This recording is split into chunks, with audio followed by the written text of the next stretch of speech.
예, 여러분 안녕하세요. 시사 리포트입니다. 오늘의 정치 논평 시작해봅니다. 장세동 5.18 사과할 필요도 없고 할 것도 없다. 참 제목만 봐도 후안 묻히죠.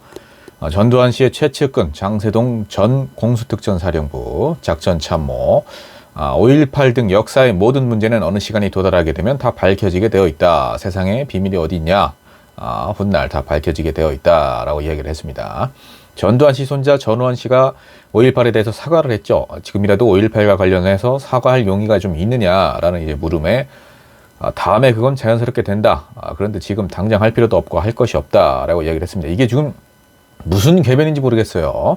예, 그러면서 내가 필요하다면 10번이고 100번이고 1000번이고 못할 이유는 없다. 그런데 이번에 사과를 했던 그 전두환 씨 손주 그때 1980년 5월 태어나지도 않았다. 전우원이 자신의 느낌을 얘기한 건데 그걸 나와 연계시켜서 당신은 어떠냐라고 묻는 거 이건 좀 말이 안 되는 거 아니냐라고 이제 불쾌감을 좀 드러냈다고 해요. 그리고 이제 전두환 씨가 대통령을 하면서 피해자들에게 위로를 다 했지 않느냐. 대통령으로서도 아픔을 간접으로 위로를 좀 다 했다. 그러나 유가족 입장으로 봐서는 그게 사과냐라고 할 것이다. 이렇게 얘기를 했다는 거죠. 희생된 아픔에 감정적으로 소화를 아직도 못 시키고 있다. 그 가족한테 무슨 말을 한들 희생된 부대들의 영령이 살아나는 것도 아니다. 기본적으로 이제 타인의 어떤 감정을 좀 공감하는 능력, 조망 능력이라고 그러죠. 예, 조망 능력이 아예 없는 사람입니다. 예, 정말 이 기사를 읽을 가치도 없고 이런 사람이 어떻게 대한민국에서 이렇게 여러 가지 어떤 혜택들을 누리면서 살 수 있는지 참 이해가 가지 않습니다. 마음 같아서는 국외로 추방을 시키고 싶은 마음입니다. 예, 이런 뻔뻔한 그런 소식을 좀 전해드리고요. 다음 소식입니다. 고구마 이재명 비판 본물, 김남국 논란에 리더십이 또 흔들렸다. 김남국 의원 이제는 이제 무소속이 되었죠. 더불어민주당을 이제 탈당을 했는데 코인 관련해서 투기 논란 등으로 도덕성 위기에 좀 봉착하면서 민주당도 이제 그 여파가 좀 있는데 이재명 대표의 지도력이 거세게 도전을 받고 있다. 거듭되는 악재로 당이 누란의 위기에 놓여 있는데도 온정주의를 일관을 해서 위기관리 능력을 보여주지 못한다는 비판이다. 라는 거죠, 이제. 이재명 대표의 사법 리스크가 좀 잠시 꺾이니까 이제는 리더십 리스크가 불거진 것이다. 라는 이제 기사인데, 이제 이재명 대표가 항상 강조하는 이제 개혁의 의지, 그 의지와는 좀 다르게 그 진정성과 어떤 실행 가능성, 이런 것들에 좀 의문을 제기하는 목소리가 좀 끊기지 않고 있다라는 건데, 이제 주로 비명계 의원들의 이제 목소리겠죠. 민주당의 결의가 진정하고 실효성이 있으려면 기존의 구조물이고, 쇄신의 대상인 이재명 대표와 그 맹종파에 대한 조치가 선결되어야 한다라고 이제 이상민 의원이 또 밝혔고요. 쇄신의총에서도 이제 전당대회 돈봉투 의혹, 김남국 논란 이런 것들을 이제 좀 대처하는 데서 이재명 대표가 좀 재신임까지 각오를 하고 문제를 좀 풀어달라. 심지어 이제 사퇴를 좀 해야 되는 거 아니냐. 좌고우면하지 마라. 대표로서 권한을 행사하라. 이렇게 지금 각각 어떤 목소리도 좀 나온 상황입니다. 한 비명계 의원은 돈봉투 의혹은 5일 만에 사과를 했고 김남국 논란은 9일 만에 사과를 했다. 이미 한 차례 악재를 겪으면서 비판을 사고도 또 늑장 대응을 한 것이다. 과거엔 지금 벌어지는 일에 100분의 1도 안 되는 일로도 탈당시키고 그랬는데 지금은 지도부의 도덕적 불감증이 뼛속까지 파고든 것 같다. 이렇게 지금 이때다 싶어서 이제 비명계 의원들이 아주 또 비판의 목소리를 올리고 있고, 승부사적 기질 때문에 사이다라고 불렸던 이재명 대표 위기 상황에서 지금 고구마, 이제 요즘 MZ세대들이 쓰는 용어죠. 고구마다, 좀 답답하다 이거죠. 고구마 같은 대응을 하는 배경을 두고서 이재명 대표가 당을 끌어가는 역할을 하는 게 처음이고 여의도 경험이 부족하기 때문에 이 최고위원들마저도 강성 지지층만 의식을 해서 이재명 대표에게 제때 필요한 조언을 하지 못하는 탓도 있다. 초선 대표인 탓에 전직 당대표들처럼 강한 지도력이나 생밀한 정무 감각을 발휘하는 데는 한계가 있다. 근데 이거는 초선이고 아니고가 문제가 아니라 우리 정치권의 고질적인 문제입니다. 이건 어느 당을 막론하고 어느 정치인을 막론하고 이제 내 편인 사람들의 어떤 비리 의혹과 관련해서 정말 이렇게 칼같이 자를 수 있는 사람은 없어요. 근데 이 정도면은 그래도 저는 이재명 대표가 나름대로 선방을 했다고 생각을 합니다. 어쨌든 공식 사과를 했고, 그리고 당 차원에서의 어떤 조사도 계속 할 것이라고 했고, 지금 정치적으로 봤을 때는 이렇게 같은 당을 또 계속 공격하는 것도 글쎄요, 이게 좋은 현상은 아닌데, 좀 답답한 상황이네요. 이재명 대표 본인의 수사 재판 상황을 고려해야 하기 때문에 다른 의원들에게 단호한 조처를 하기가 좀 상당히 껄끄러울 것이다. 우군인 김남국 송영길을 쳐내는데 부담감을 느낀 거 아니냐, 이렇게 지금 해석을 하고 있어요. 비명계에서는. 가까운 이들을 좀 보호하려고 하는 온정주의, 이런 것들이 이제 사태를 더 악화시키고 있는 것이다. 차기 대선 후보로 나서려면 내년 총선에서 반드시 이겨야 하고, 그러려면 의원들의 잘잘못을 따지기보다는 다 끌어안고 화합해야 한다는 이재명 대표의 인식이 문제라는 지적도 좀 나온다. 일단은 이제 박광원 원내대표가 비명계로서 이제 좀 당선이 됐고, 친명계가 좀 주도적으로 끌고 왔던 이제 당내 어떤 역학 구도가 변했고, 다음 달이면 이제 또 이낙연 전 대표가 귀국을 하죠.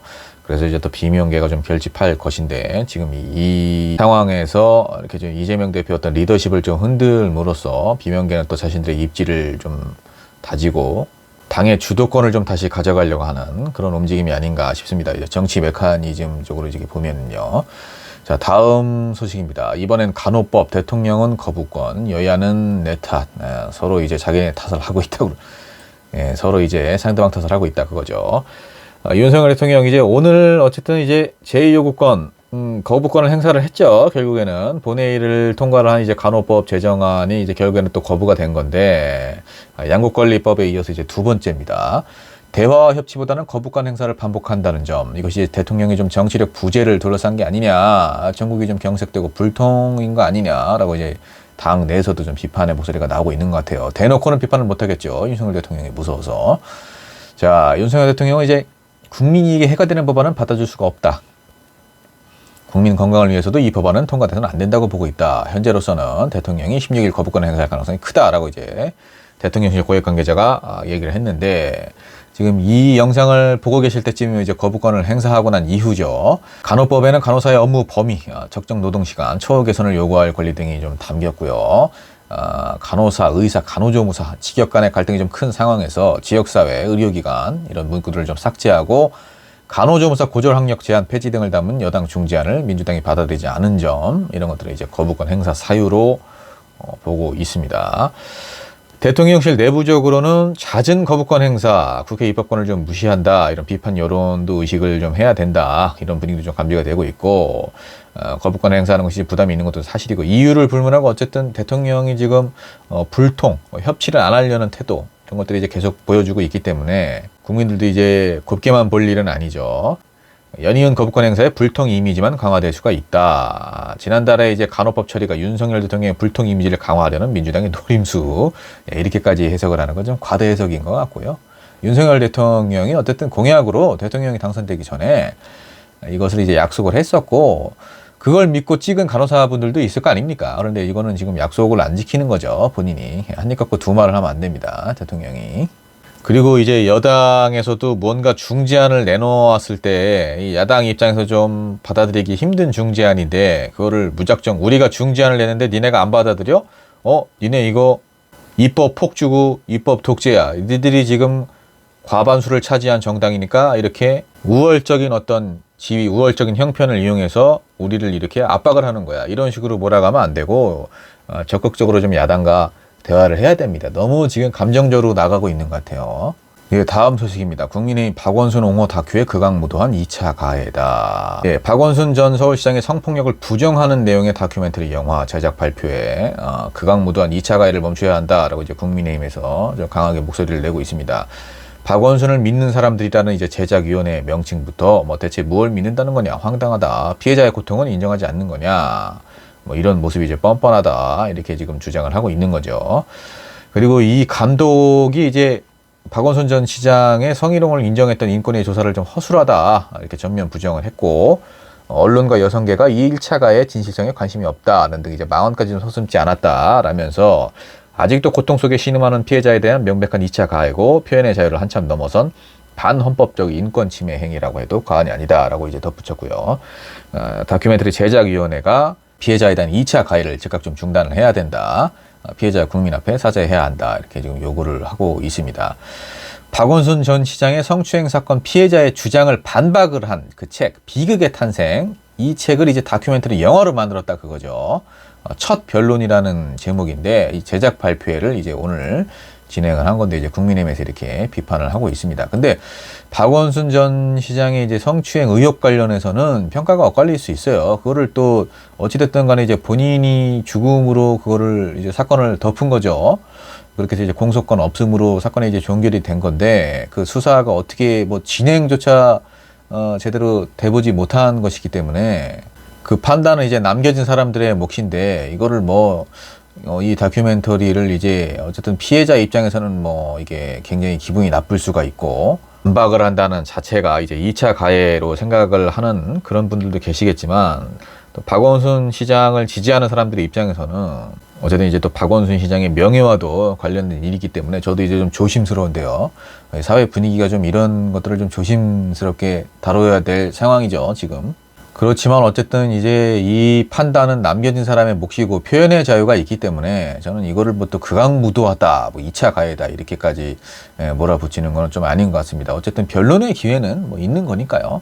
당연히 이제 당사자가 변론을 할 수 없지만 그 지지자들이라도 이렇게 나름의 판단을 해볼 수는 있는 거 아니겠습니까? 뭐 그런 차원으로 좀 보면 되지 않을까 생각이 듭니다. 자, 시사 리포트 정치 논평 여기까지입니다. 오늘 하루 잘 마무리하셨길 바라고요. 시사 리포트 구독까지 해주시면 더 좋겠죠. 감사합니다.